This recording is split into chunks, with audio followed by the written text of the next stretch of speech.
Hello, Past Alan. So it's September again, which means Apple is for the 14th, 15th year in a row releasing another iPhone. And fuck it, I've got nothing else to talk about. So let's just run through what happened in the event because I was live texting it because Apple events are like the Super Bowl for nerds, I guess, because you just yell about your teams. Anyway, so they started off the event by saying that every single part of the Apple ecosystem is essential to your daily life, which, first of all, demonstrably not true, seeing as I don't use any of these products every day because I think they're shit.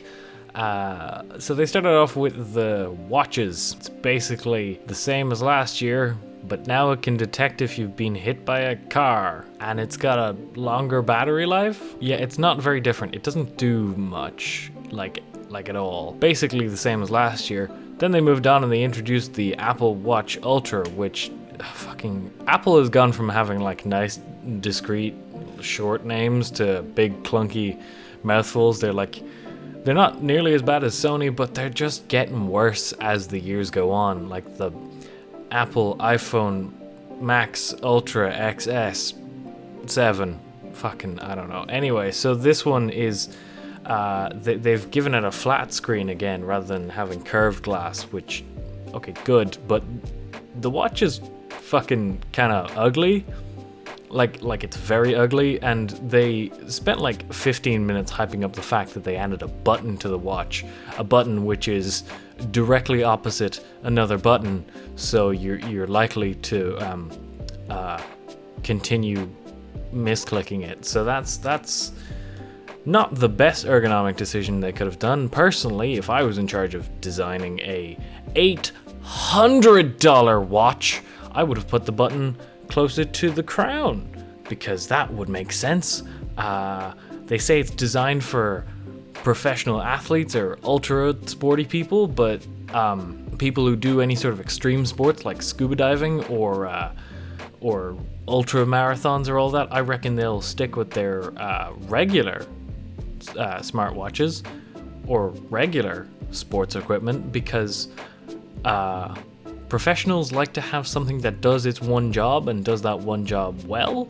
And I reckon that the Apple Watch Ultra will just be purchased by a lot of regular, not particularly active middle-class people who like to show off about how much money they have, because it's $800.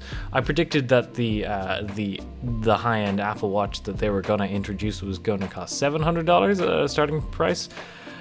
Fucking nope. Then they moved on and they introduced new AirPods. I mean, they're just AirPods. They spoke big game about them, but they're just fucking AirPods, man. But like, what more do you want to know? They made slightly better noise canceling. They hyped up this kind of somewhat cool spatial audio features, which, from my experience using spatial audio, which is what Apple calls it, doesn't feel very good. It's something I'd want to turn off immediately, because it's like VR, but for your ears, done in a very artificial thing. It's like tasting strawberry flavored lollipops and trying to pretend that it's an actual strawberry. It just doesn't work.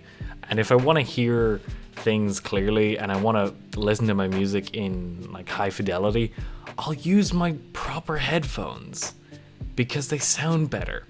And Apple talked about like, oh, it's got such a long battery life, it's 6 hours, which just, oh my god, give me a fucking headphone jack again. It's not difficult. Then they moved on to the iPhone, and the iPhone 14 doesn't have much different about it. It's got the same processor as last year, even with a slightly improved camera. Yeah, that's about it. Then the iPhone 14 Pro. Ooh, this one has a new chip in it, great.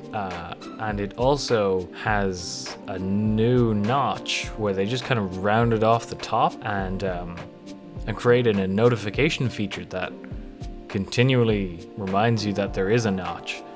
And I actually think I'm quite a fan of punch holes over notches. Like, I prefer neither, but if I have to choose one, I'll go with a punch hole.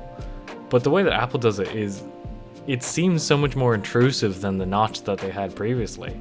And they have this thing that they're calling Dynamic Island, which is notifications appearing at the notch, or the pill, or the bubble, or whatever the fuck. And because so many notifications pop up there, and they're all active, so there's buttons to press, this means that people are going to keep fucking smudging their selfie camera, which is so dumb. It's so dumb. It's very dumb. But anyway, yeah, that's all of Apple's new shit. I'm not going to be buying any of them because I don't need them, and I predominantly don't use Apple products. So, yep, that's all. Have some information from the future, I guess. Yeah, I'll see you tomorrow.